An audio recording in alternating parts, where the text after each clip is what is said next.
Saludos, amantes de lo paranormal y adictos al terror.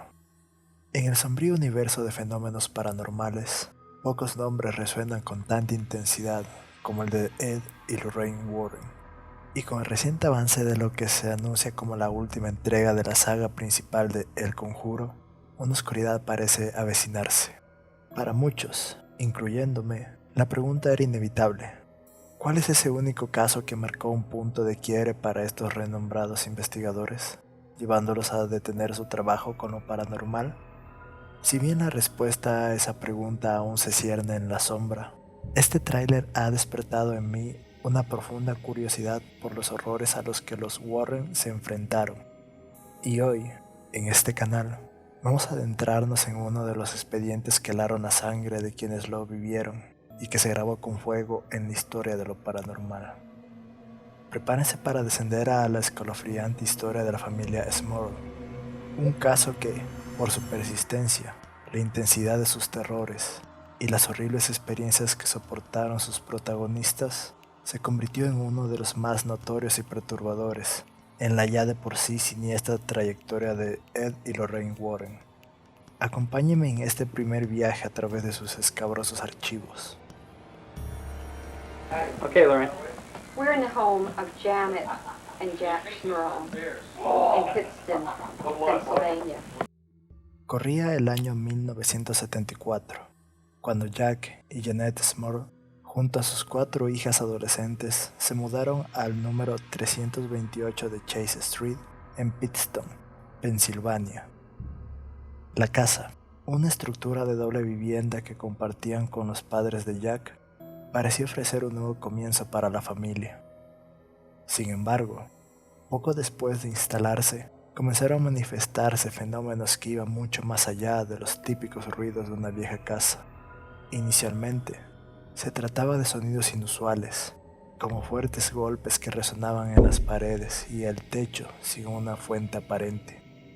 No eran simples crujidos, eran impactos secos y contundentes que a menudo los despertaban en la noche. Junto con esto, extraños olores nauseabundos, descritos a veces como carne podrida o azufre, aparecían y desaparecían súbitamente, sin importar cuánto limpiaran o ventilaran la casa. Estas primeras manifestaciones, aunque sutiles, comenzaron a generar una palpable sensación de incomodidad y ansiedad en la familia. Pero la actividad no tardó en intensificarse de maneras mucho más directas y aterradoras. Objetos cotidianos comenzaron a moverse por sí solos. Sillas se deslizaban por el suelo, cajones se abrían y cerraban con fuerza, e incluso la televisión llegaba a levitar unos centímetros del suelo.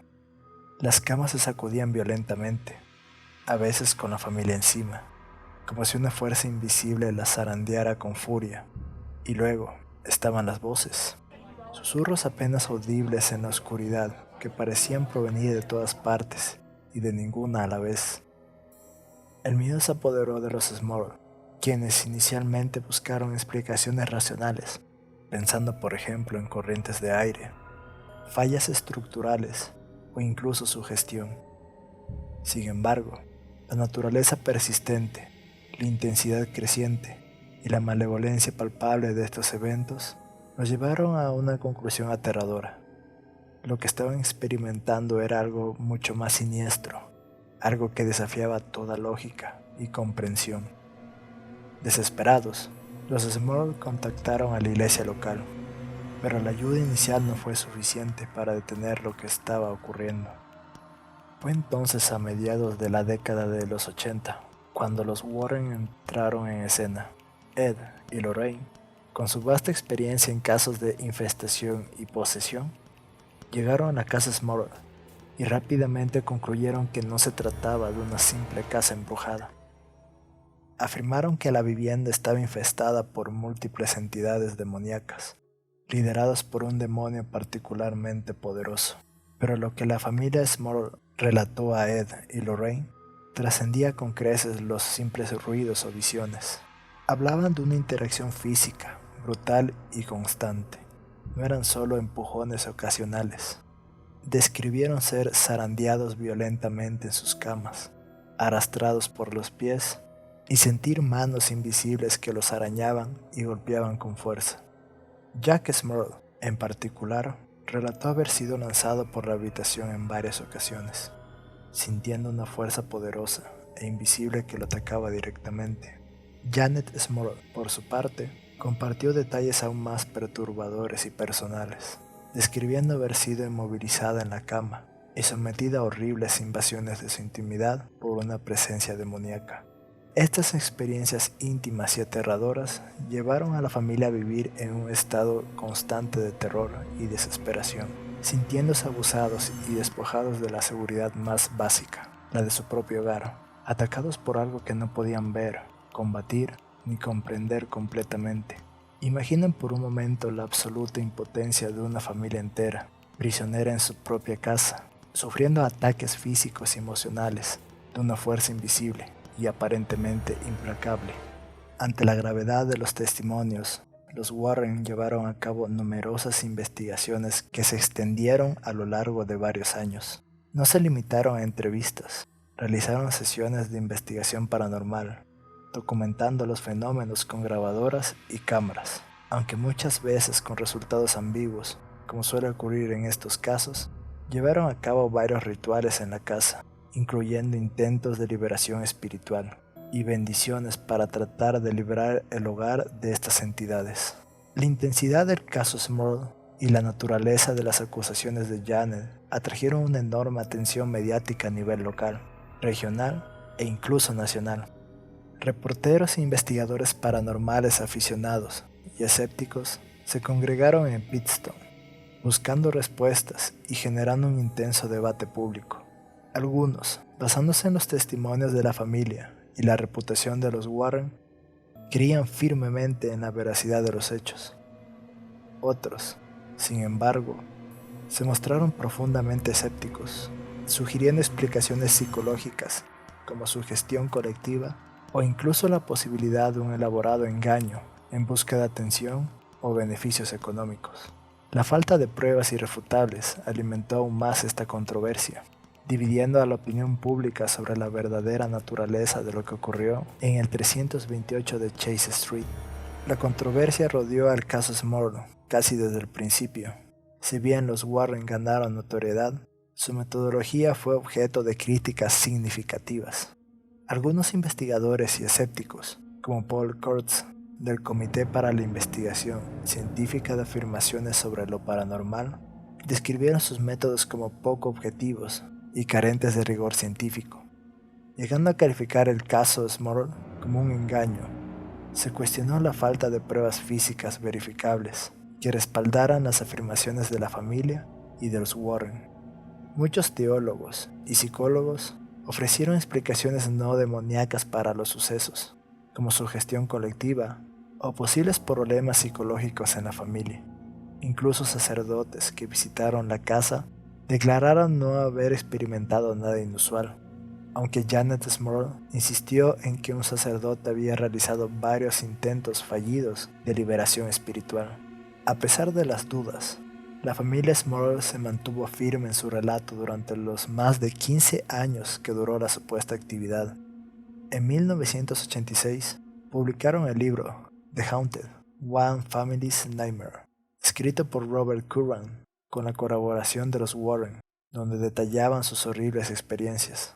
El libro se convirtió en un éxito de ventas, aunque recibió críticas mixtas. Algunos lo elogiaron por su detallada descripción de los hechos y la perspectiva de la familia, mientras que otros lo consideraron mal escrito y carente de evidencia empírica.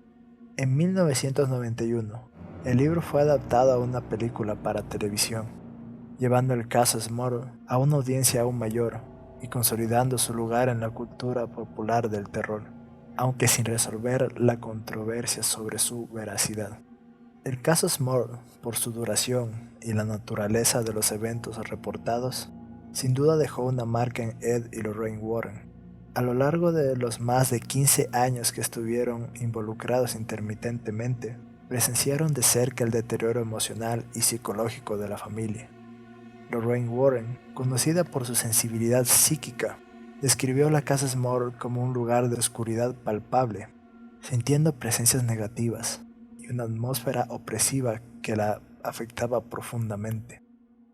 Ella habló de noches sin dormir, perturbada por las energías del lugar y la angustia propia de la familia. Ed Warren, por su parte, con su enfoque más directo en la confrontación y los rituales de liberación espiritual, también se vio afectado por la persistencia y la intensidad de la actividad. A pesar de su vasta experiencia, el caso Small se distinguió por la resistencia de las entidades y la aparente saña con la que atacaban a la familia. Se dice que Ed se sintió frustrado en varios momentos por la dificultad para lograr una resolución definitiva, y la carga emocional de presenciar el sufrimiento de los Small fue significativa para él. En entrevistas posteriores, ambos mencionaron el caso Small como uno de los más desafiantes y emocionalmente agotadores de su carrera, aunque no se dice que este caso específico los llevara a detener por completo su trabajo. Como se rumorea del caso Terrill, sí ilustra el peaje que estas investigaciones podían tener en su bienestar físico y mental. La constante exposición a la negatividad extrema y el presenciar el terror en primera fila debió ser una prueba considerable para su fe y su fortaleza. El caso Small se erige como un recordatorio de que, detrás de los titulares y los libros, habían seres humanos lidiando con horrores que desafiaban la comprensión. Por su parte, después de soportar más de una década de lo que describieron como una aterradora infestación demoníaca, la familia Small finalmente abandonó su hogar en el 328 de Chase Street alrededor de 1989. Mudarse de la casa, que se había convertido en sinónimo de terror para ellos, representó un intento desesperado por recuperar la normalidad y dejar atrás los horribles eventos que habían marcado sus vidas durante tanto tiempo. Según los relatos posteriores y entrevistas que algunos miembros de la familia ofrecieron a lo largo de los años, la experiencia en la casa tuvo un impacto duradero en cada uno de ellos. Janet Small, en particular, habló abiertamente sobre el trauma psicológico que sufrió, incluyendo pesadillas recurrentes, ansiedad y una sensación persistente de inseguridad. La intensidad de los ataques, y especialmente las horribles invasiones de su intimidad, dejaron cicatrices emocionales profundas, que tardaron mucho tiempo en sanar, si es que lo hicieron por completo. Jack Small también experimentó un gran estrés durante y después de los eventos. La responsabilidad de proteger a su familia de una amenaza invisible y la frustración de no poder hacerlo debieron ser una carga inmensa. En algunas entrevistas se le notaba cansado y visiblemente afectado por los años de tensión. Su salud también se vio comprometida en los años posteriores. Aunque no se puede atribuir directamente a la infestación, el estrés prolongado, sin duda, juega un papel importante en estos casos.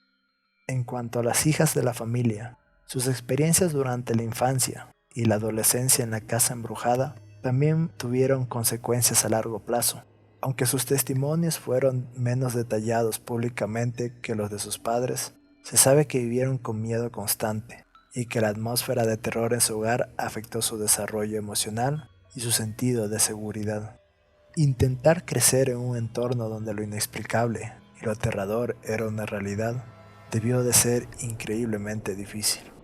En los años posteriores a mudarse, la familia Small intentó reconstruir sus vidas y encontrar la paz. Sin embargo, la sombra de lo que vivieron en esa casa de Pensilvania fue una parte indeleble de su historial familiar. Si bien no todos los miembros de la familia han compartido públicamente sus experiencias en detalle, los testimonios disponibles sugieren que el caso Small fue mucho más que una simple historia de fantasmas para ellos. Fue una experiencia traumática que moldeó sus vidas de manera significativa y duradera. Ahora bien, volviendo al tráiler de El Conjuro 4, y esa intrigante afirmación de que el caso que veremos fue el que finalmente alejó a los Warren de su trabajo, después de sumergirnos en la aterradora experiencia de la familia, uno no puede evitar preguntarse, ¿podría ser que la película esté tomando ciertas licencias creativas? Si bien el caso Small fue, sin duda, uno de los más intensos y prolongados en su carrera, la historia nos dice que los Warren continuaron investigando otros sucesos después de que la familia Small dejara su hogar. Sin embargo, hay otro caso que resuena con esa descripción de un evento que los afectó profundamente, llevándolos a ser mucho más selectivos con los casos que aceptaban. El escalofriante caso de Maurice Theriault, un hombre cuya posesión demoníaca en 1986 se dice que tuvo un impacto psicológico devastador para Ed Warren, marcando un punto de inflexión en su carrera. Es muy posible que El Conjuro 4 esté tomando ciertos elementos de ambos casos.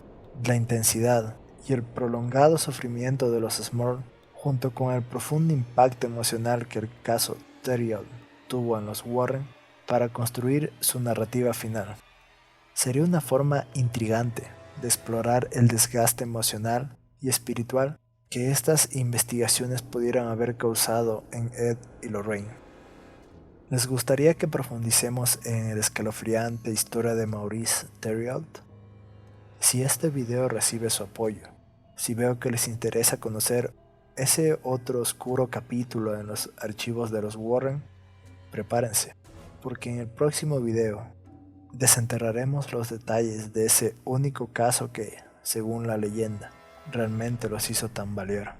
Déjenme saber en los comentarios si quieren saber más sobre el caso que pudo haber marcado el final de la era de los Warren como investigadores de primera línea. Pero por sobre todo, ¿qué piensan ustedes sobre el caso Smurl? ¿Creen en el relato de la familia? ¿Les parece más aterrador que otros casos de los Warren? Déjenme sus comentarios abajo y no olviden suscribirse para más historias escalofriantes y análisis del mundo del terror, incluyendo, por supuesto, todo lo relacionado con la saga del Conjuro. Nos vemos en el próximo video. Hasta luego.